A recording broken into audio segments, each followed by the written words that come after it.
Did a quiet website tweak just declare a royal war? You're in the right place. The palace moved Harry and Meghan down the page, and insiders say that wasn't housekeeping, it was a signal. A strategic review. A line in the sand between working and non-working royals. Stay with me. We'll break down how this streamlining move connects to Privy Council whispers, title reviews, and why Parliament keeps being name-dropped. If you think this ends with a simple demotion, think again. The question now isn't if titles shift, it's how far the palace is willing to go. Harry and Meghan right now should be very afraid because it is a matter of when, not if. A quiet scroll down the page, then the shock. You know that moment when your stomach drops? That. The profiles didn't vanish. They slid. Lower. Tucked beneath the names that drive the day-to-day. On paper, routine maintenance. To the trained eye, a deliberate demotion. Here's the setup. The official site Refresh pushed Harry and Meghan out of the Prime carousel and into the long tail. The palace called it housekeeping. Standard indexing. Nothing to see. But the order on that page mirrors the pecking order in reality. And when hierarchy shifts, the screen tells the story before the press release does. Insiders claim timing mattered. The shuffle landed alongside briefings about streamlining. Fewer hands on the balcony. Fewer faces on the masthead. That's not a glitch. That's choreography. The firm speaks in edits and placements. A name drops a few slots. A banner shrinks. A link gets scrubbed from the top bar. And suddenly the press pack knows where to look, and donors know where to send the check. This is the coded language of royal communications. No capital letters. No exclamation marks. Just quiet moves that signal. Focus here, not there. Courtiers trade in these micro-adjustments. You move a biography to the lower tier, and it whispers to the charities, the patronages, the invite lists. The message lands without a single sentence changed in a briefing. We've seen these precursors before. A photo rotation disappears ahead of a role change. A patronage page goes dormant before an announcement. Little online edits, then a formal step. The digital breadcrumbs always lead somewhere. Not random, not accidental. A slow march. Think of it like a budget line pushed to the bottom of the spreadsheet. Money and attention follow the top rows. You can keep the entry on the sheet, but when it's buried, it stops attracting resources. The palace runs on attention as currency. Top billing wins access. Lower billing loses leverage. Commentary out there reads this as a line being drawn. Working royals on the front page, non-working in the footnotes. That's brand control. That's also risk mitigation. Keep the core tight. Keep the fringes at arm's length. The website becomes a map of power. Who carries the crest? Who carries a caption? So the change becomes phase one. First you reframe. Then you reposition. Then you review. No loud punishment. No legal grenade. Just the slow tightening of the spotlight. Move the tiles. Let the world adjust to the new view. By the time paperwork arrives, the public has already accepted the visual truth. Here's the payoff. That quiet update didn't just rank BIOS. It set the legal mood music, redefined status and optics, and the paperwork feels inevitable, even polite. The world is watching, but the palace counts on short attention and long protocol. Mission accomplished if the shift sticks without a fight. If optics are phase one, who handles phase two? That's where the machinery hums behind the curtain. The briefers, the lawyers, the advisors who translate a web tweak into precedent.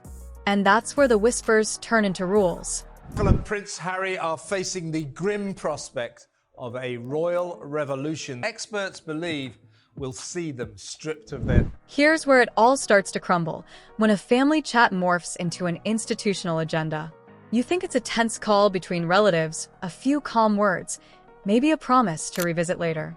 Then the language hardens. Streamlining. That's the key word. It means fewer faces on the balcony, clearer roles on paper, and tighter control over who speaks for the crown. Not a feud, a framework. So, what does streamlining the monarchy look like in practice? It shrinks the active roster. It funnels resources to the core. It codifies who fronts the brand and who fades to the sidelines. We're talking calendars, patron lists, private secretaries, and the pipeline of invites that drive relevance. When those flows narrow, the spotlight narrows, and the people left outside feel it fast. Here's the tension. Family dynamics don't survive contact with corporate governance. 1 minute it's let's keep the peace. The next it's who gets counted and who gets cut. That's the HR mindset sliding into a household. It tracks deliverables, not memories. And when deliverables rule, sentiment loses. We've watched a template before. Prince Andrew's shift wasn't marketed as scandal management. It was an HR downgrade dressed as propriety. A step back. A loss of style usage. Fewer duties. Then none. That sequence taught the palace a move set. Scale down exposure. Scale down privileges. Scale down access. Institutional distancing, executed like a personnel plan. Listen to the briefings. The phrasing changed. Sources once pitched private conversations. Now they float strategic reviews. That's a signal. It tells press and partners, this is not ad hoc. It's policy. And when the word review appears, you can bet there's a spreadsheet and a timeline behind it. Why push for a smaller working group? Budgets, accountability, brand clarity.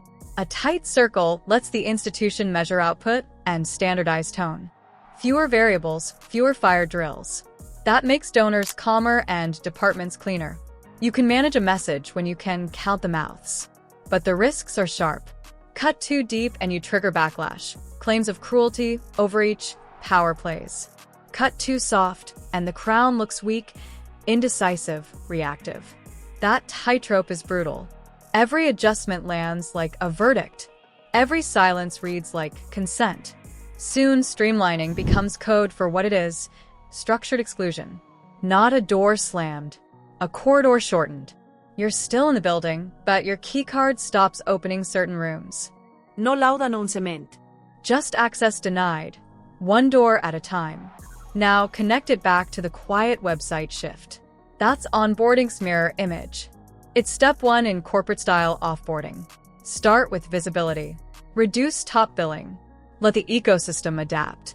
Once the public has lived with the smaller version of you, the rule changes feel procedural, not personal. Here's the payoff. The website move tees up the next stage. How titles are used, where they appear, and who introduces whom. That's not removal yet, it's compression. A policy squeeze dressed as etiquette. And when etiquette holds, paperwork follows more easily. Offboarding only sticks when the legal arm signs off. So the next phase is obvious. Bring in the advisors with the rulebook and turn soft power into protocol. It's out suggesting people are trying to, quote, sabotage his reconciliation with his father. The whispered truth. Once courtiers reach for the rulebook, the stakes jump from family drama to constitutional chess. That's the tell. A website shuffle you can ignore. A Privy Council whisper? That's the machinery of the state warming up. Here's why the Privy Council matters. It's the monarch's advisory chamber. It turns intent into orders. It standardizes protocol. When styles, titles, or precedents need definition, it's the forum that frames the language and records the change. You don't go there for gossip. You go there to make something stick. Now the gray zone. Can non-working royals keep the full suite of titles and styles without muddying the institution's brand? That's not etiquette. That's constitutional hygiene. You need advice because one wrong tweak creates a precedent that ripples across investitures, state lists, and diplomatic seating charts. Sources say advisors have been pulled in to stress test how names appear on programs, websites, and official papers. Tighten usage or escalate. We've seen procedure intersect with style before. Not as a headline, as a process. A formality here, a wording there, a revision to the order of precedence that changes who walks first into the room. When the Privy Council touches protocol, the result becomes reference material. Civil servants follow it. Broadcasters mirror it. The ecosystem adjusts. Reports point to constitutional advisors weighing title application and usage. That's the quiet battlefield. Where does a style appear? In full? In part? On what occasions? You can dial this up or down without touching the legal core. And that's the point. Shift the public-facing style, then assess the fallout before reaching for heavier tools. Let's be clear on the levers. First, title removal, the nuclear option, heavy, slow, and politically loud. Second, restriction of style, HRH usage curtailed, formal references trimmed, program credits pared back. Third, order of precedence, the choreography of rank, who enters, who bows, who stands on a step. 3 levers, different impact, different risks.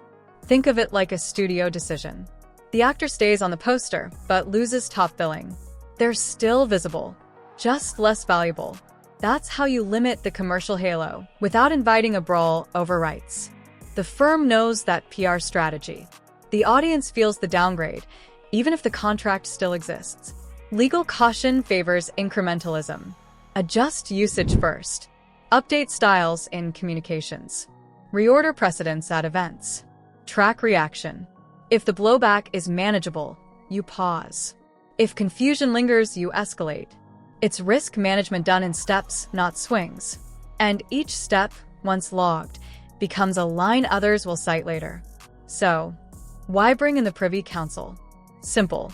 You turn a PR message into a rules-backed position. You move from vibes to text.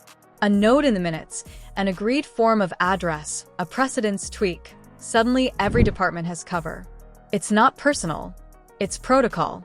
And now the twist everyone's been waiting for. Legal caution doesn't live in a vacuum. Once you standardize the rulebook, you run headfirst into political theater. Quiet memos meet loud chambers, and the next lever sits under Parliament's shadow. The world is watching. The dream, it's cracking.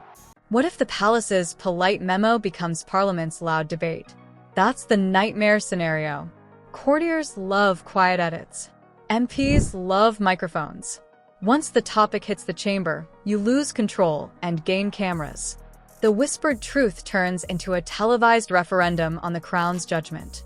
We've heard the mentions before. Legislation to enable debate on removing titles has been floated by MPs and echoed by commentators. It was filed as symbolic, a nudge. But symbols turn into scaffolding when the moment demands it. The proposal sits there like an unused fire alarm. Pull the lever, and the whole building wakes up. The monarchy avoids partisan storms. Parliament, by design, is public, messy, and unforgiving. You can't choreograph interventions. You can't embargo emotions.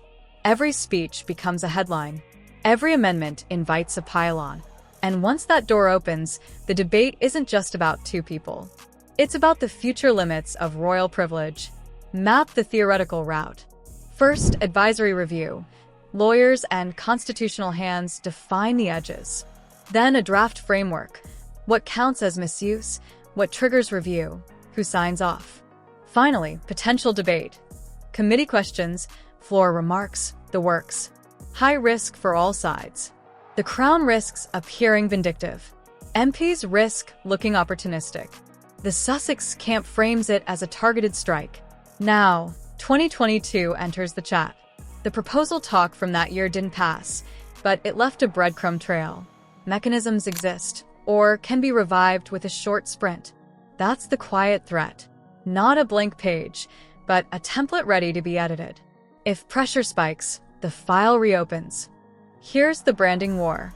UK media frames it as streamlining, efficiency, modernizing, a clean roster. US outlets sell punishment, retaliation, censorship, a royal slap. 2 markets, 2 narratives, 1 global audience. And that split matters, because brands chase sympathy and outrage alike. Open debate is a brand hazard. A televised argument reframes the saga as punitive. That fuels Sussex support, turns merch and media into defiance, and drags neutral viewers into the "this feels harsh" camp. The firm hates that math. Quiet attrition wins over time. Loud fights make martyrs. So the palace leans on soft power. Reduce usage. Limit platforms. Starve oxygen. No legislative grenade unless forced. That's why insiders call it a polite war. You isolate without a brawl. You let protocol carry the message while the legal hammers stay in the toolbox. Payoff delivered. The quiet route keeps the crown above the fray, while the target absorbs the PR cost. If Parliament wakes up, the game flips. Until then, distance grows in silence. The world is watching, and every nudge gets logged. So, where does this leave the Sussex brand and the name on the marquee? That's the next battle. Top billing versus a downgraded credit, and how much value the title still pumps into the product. Everyone that's not a working member of the royal family of their titles. That would be just because it's easier to manage a smaller royal family. The name is the product. What happens when the product line is downgraded? Strip the sparkle from the label, and the market recalculates. We're not talking fairy dust. We're talking invoices, contracts, and how quickly your email gets returned. Titles convert status into cash flow. That's the soft power everyone pretends isn't real. Here's how it works in the wild. A formal style on a brochure lifts a booking fee. A royal tag in a deck sweetens a corporate deal. Media outlets push you higher in the rundown when the branding reads regal. It's leverage that lives in introductions, lower thirds, and the first line of a press release. When that shorthand fades, the margin shrinks. Now the tension. If usage narrows, or if Harry Windsor becomes the norm, the commercial halo dims. Not gone. Dimmed. The name still draws clicks, but the rate card starts to wobble. Doors still open, just not all of them, and not as fast. That's the penalty box the firm prefers. Keep you on the ice, cut your minutes. We need the difference clear. Legal retention of title is one thing. Public-facing suppression is another. You can keep the title under the law while watching it disappear from official copy, event programs, and the platforms that set tone. That's suppression by silence. It starves the brand without lighting a legal fuse. Think Hollywood. You're still in the movie, but you lose top billing. The career doesn't end. The ceiling drops. Less promotion. Fewer poster placements. Smaller backend. Same face, reduced value.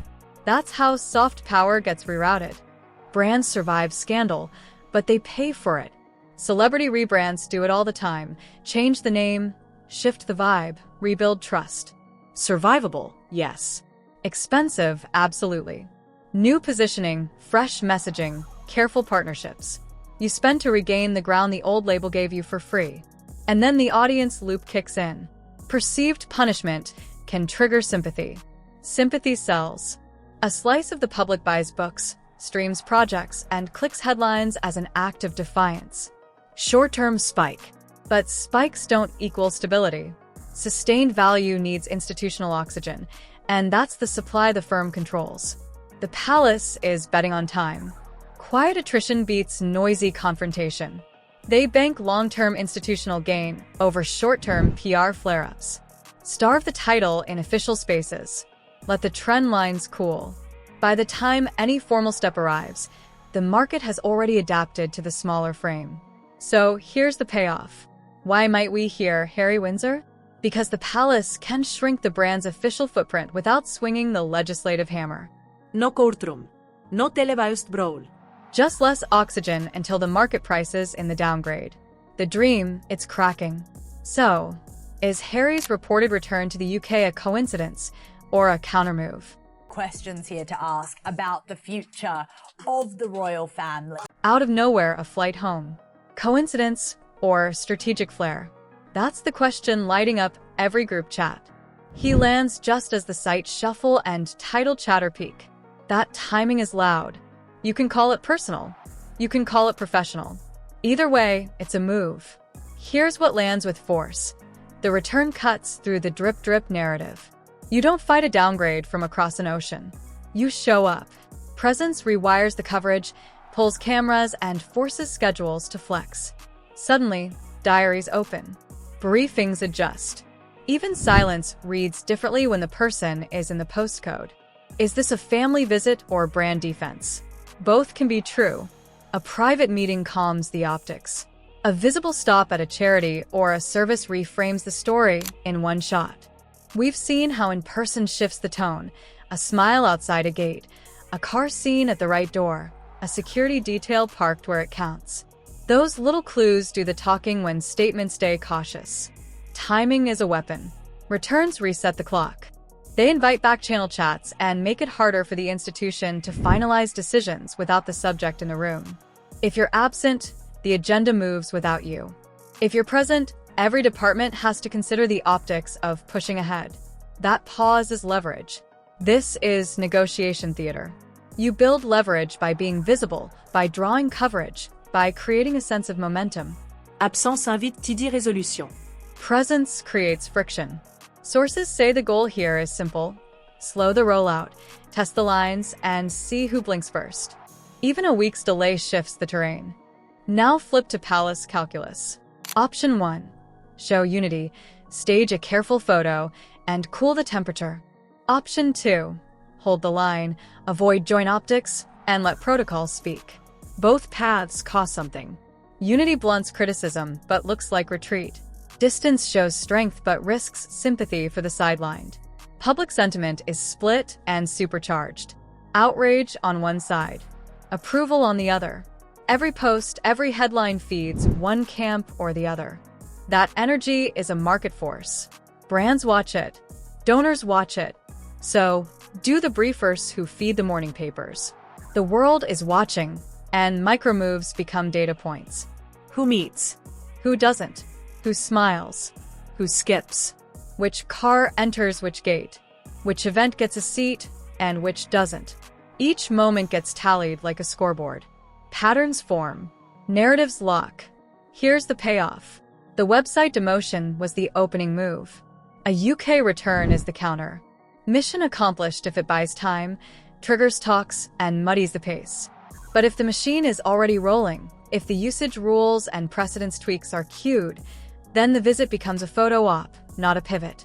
So, here we are, titles as the opening battle in a longer war over the monarchy's future form.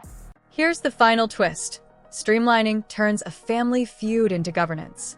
Titles are just the first test. The playbook is policy now, usage, precedence, access. Each step locking in. That's the secret. Offboarding, dressed as etiquette. So tell me, should the palace restrict titles for non-working royals, or is this quiet overreach? Drop your take in the comments, like, share, and subscribe. The dream, it's cracking. The next move, legal or personal, will show how far the firm is willing to go. And if the name on the marquee shifts again, we'll know the soft power math just changed.